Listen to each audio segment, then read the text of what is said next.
Hey Sumaya, how's it going? Hey Viana, let me get my notebook out where I drew the worksheet. Ah, okay.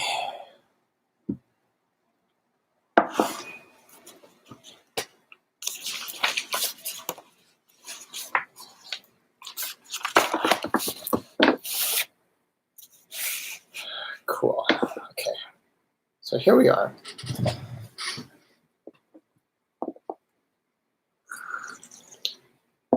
You're having internet issues. All right, Viana.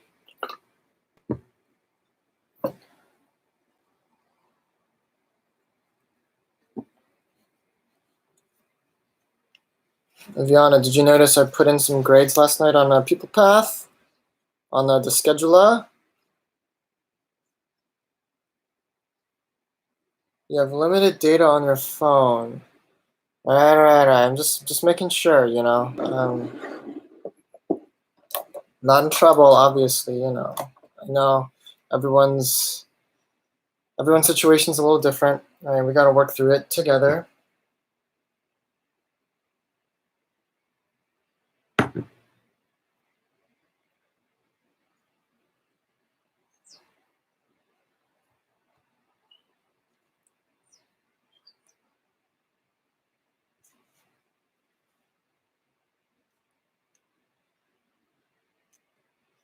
Happy birthday to your mother! Yay! Laviva, thank you so much for hitting that like button.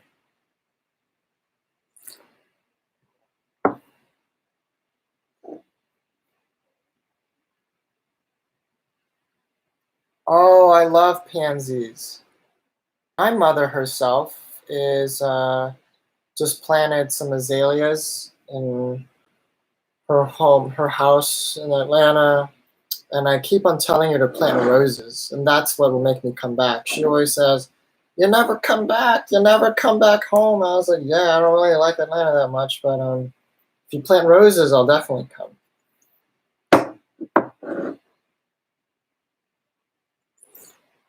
That sounds like the loveliest day, to be honest. Hey, Justin. We're around 2 minutes away from starting. Cool.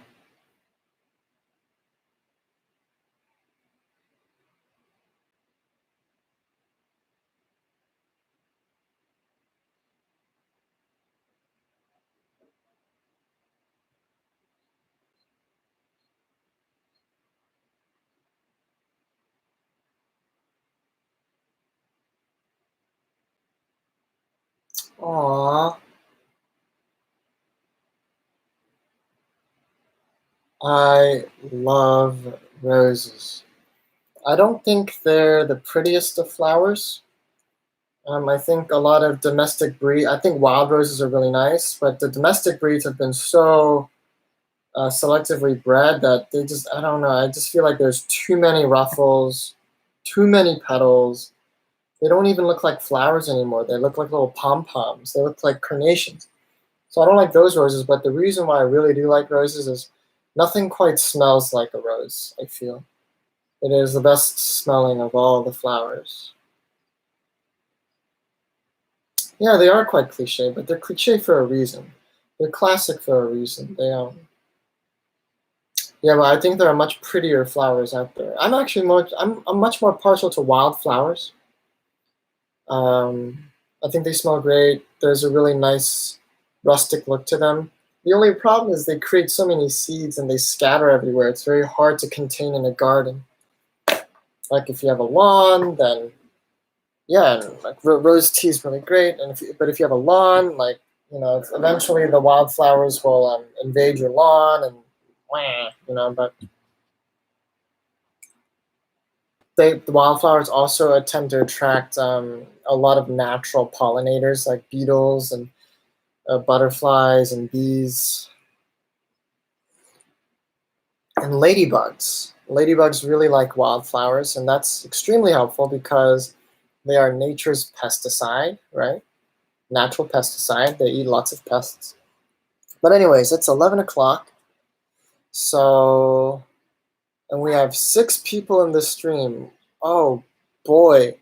Let's start at 11:05 then. I just want to give everyone the chance to tune in, but I know we're not really covering anything like super new or significant today, so I am expecting a smaller turnout, but not 6 people small.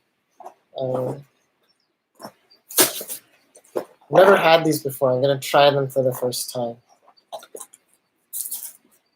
I woke up a little late this morning, so I wasn't able to eat breakfast before the stream, so excuse me.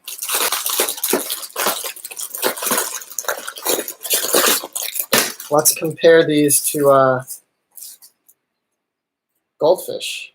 Already I can tell the smell is a lot cheesier, so you can tell they use real cheese, but goldfish do as well, but it's almost too cheesy. Oh, but they taste fantastic. There's definitely less crunch and crisp compared to a goldfish, but the actual flavor is better. It's not as salty. So I'd say goldfish have it beat on texture and smell. I think these smell quite bad, but in taste, I like these.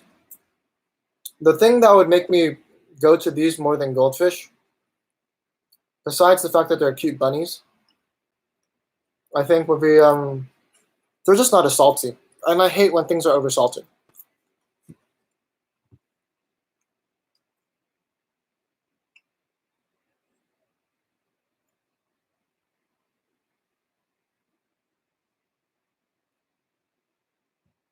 Good morning, Shelly.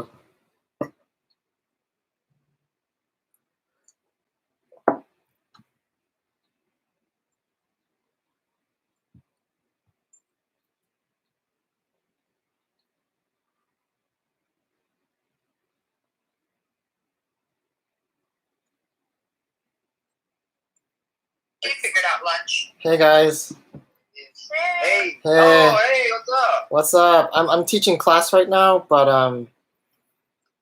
yeah, you can say hi to all my hey guys, this is my family, aren't they cool? Anyways, I gotta go. Bye. Alright, so I hit 100 subs, I know. I am still deciding on a way to celebrate reaching 100 subs. It's a major milestone in my YouTube career. I don't know what's gonna happen, guys. I think the most logical thing to do is to set a new goal for 1,000 subs. It's all about magnitudes of 10, right? And once we reach 1,000 subs, I feel like I don't know. I'll think of something. Okay, so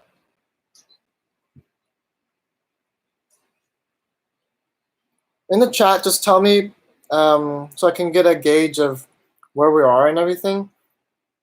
How many of us, if you've watched Mr. Ross's videos, type in a yes in the chat. And if you haven't, can you type in a not yet? All right. So let's do it really quickly. Let's see how many of us haven't had it. This isn't like a participation check. Obviously, like 50 of us aren't even like tuned in, right? I'm just gonna see who has, so I can kind of teach the lesson according to who has and who hasn't. 2 yeses, 4 not yets. All right, well, hmm.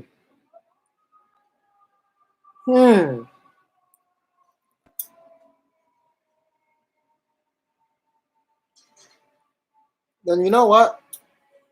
I'll treat this as an open office hours.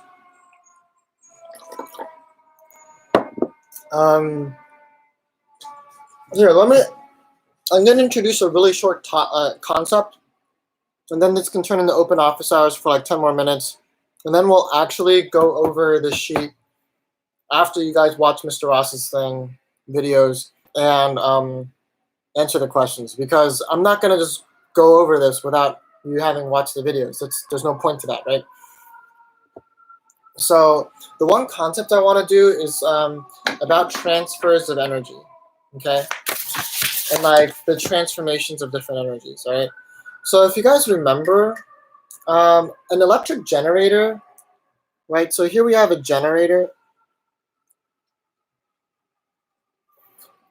and it basically, what it really does, it converts kinetic energy into electric energy.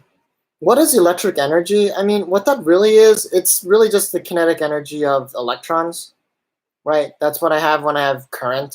But we still call it a separate type of energy sometimes because there is energy stored in an electric field as well, right?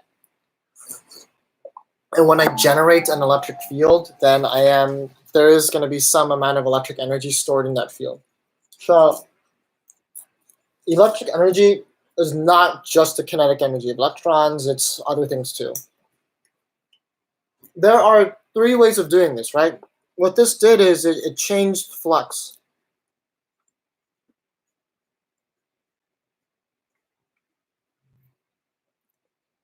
To induce a voltage and subsequent current, right?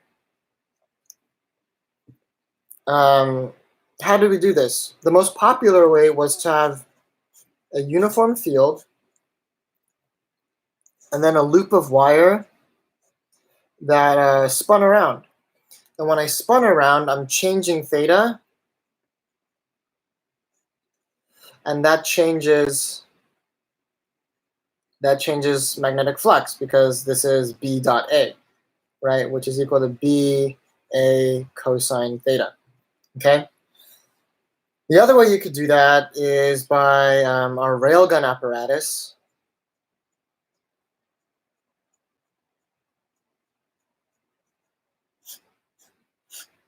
Right? If I move my wire this way, I'm going to change area, and that changes flux. Right? And the last way was actually changing B. We can change the B field, and that changes flux. How did we do that? We did that yesterday, didn't we? We had a loop of current, and I dropped a magnet inside, and that changed the amount of magnetic field because the lower this goes, the more B actually goes inside the area, right? But if you look at all of these, what's really happening? I'm moving the loop. I'm moving this wire. I'm moving the magnet. These all have kinetic energy. This bar has kinetic energy. This thing has kinetic energy. This falling magnet has kinetic energy. And that kinetic energy is transforming into electric energy, right? So the really cool thing about an electric motor,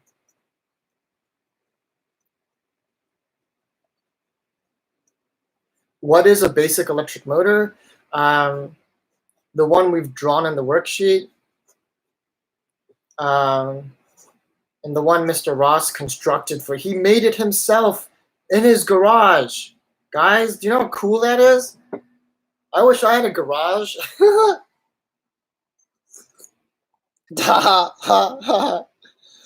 What a pipe dream, LOL.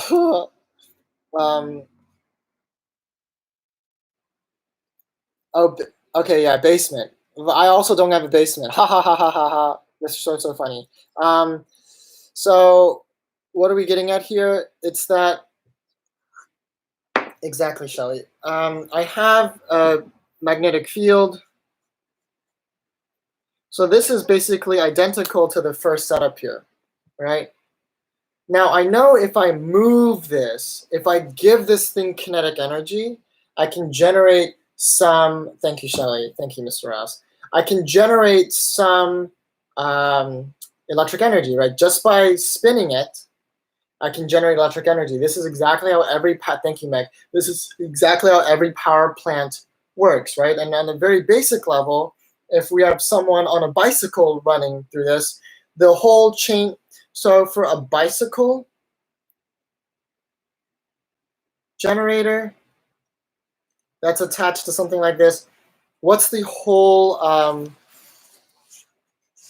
what is the entire chain of energy transformation? Well, I have the chemical energy of my food turning into kinetic energy of my legs. That turns into electric energy. And that electric energy can turn into other things. In the toaster example, it then turned into heat, right? Okay. So, but did you know it can go backwards? It doesn't have to go from kinetic energy to electric energy. If I put in electric energy, I can get kinetic energy. So how do I do that? If I have a wire and a loop and a magnet, instead of spinning it to get current, if I run current through this, this will spin. So if I run current going here, and it goes here, here, here, here, and a loop, a loop, a loop, a loop, a loop, and then finally back here, if I run current through it, I will actually get kinetic energy, and it will start spinning. This is basically how almost every electric motor works. So like your hoverboards, your Roombas, a lot of things about your Roombas, right? The wheels of the Roomba, how it rolls around, and the little mop brush things that also spin. Like there's a bunch of electric motors in the Roomba. Teslas, their electric engines look like this. Every electric engine basically is modeled after this really simple thing, just like how every electric generator basically is modeled after this simple thing as well. How efficient is an electric motor? I do not know the precise mathematical breakdown of how much electric energy actually gets to turn into kinetic energy. I would argue that it's a lot more energy efficient than a petroleum engine, I think. Did you know petroleum engines get so hot that you can cook an egg on your engine? But I feel like after a Tesla's been running, correct me if I'm wrong, if you touch the engine or the battery or whatever, it shouldn't be as hot as like a traditional gas engine, but it'd still be pretty hot. And like Mr. Ross said, not every engine is the same, right? So the efficiency breakdown is just going to be a little different. Okay, all right. Guess what, guys? Since none of you have watched the video, that's basically the extent of how far we can go with this stream. I just wanted you to kind of just review over this and like know that the electric motor uses the same math and it's just the backwards version of the electric generator, okay? So I think that's really cool. And that's what I'll leave you with. If you guys have, and we're gonna actually go over Mr. Ross's activity in videos tomorrow at 11 o'clock. All right, so I look forward to seeing you there. If you guys have any other questions on stuff, I'd be happy to answer them right now. And we can keep the stream up for at least like 2 more minutes, and we can answer some questions, right? And if not, feel free to tune out, and we will just say goodbye until tomorrow, okay? Dennis, that's a really great question. I highly encourage you to Google that, efficiency of an electric motor.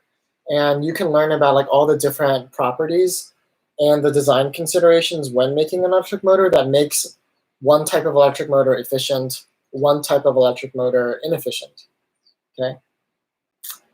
What does the thing say at the bottom of the sheet? That's the transformation of energy for the Red Bull video I showed you a long time ago for power, where the Olympic biker was biking and the bike was attached to an electric generator that ended up toasting a piece of toast.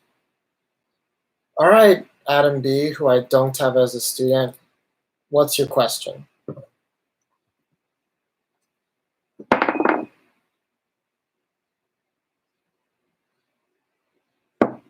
Mr. Ross, you know what to do. Viviana, Shelley, you were asking me why? Why what? Oh, why did you dissect a Roomba?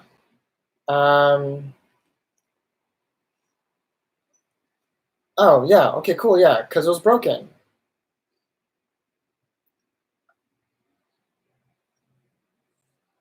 Let's keep the language polite, Shelley, right? This is a professional stream, okay? All right, and with that, I will, I'll leave you to your own devices, right? Enjoy the rest of your Wednesday. Please watch the videos. Mr. Ross put in a lot of time into them, and I also think they're really interesting to watch. You can learn a lot. And we'll go over it tomorrow. And if you have any more questions about how an electric motor works and like if like the Sharpie thing really is a thing that works, then we can talk about that too. All right. Have a wonderful day. I hope to see you soon. Okay. Bye. Bye, Meg. Bye, Sumaya. Okay.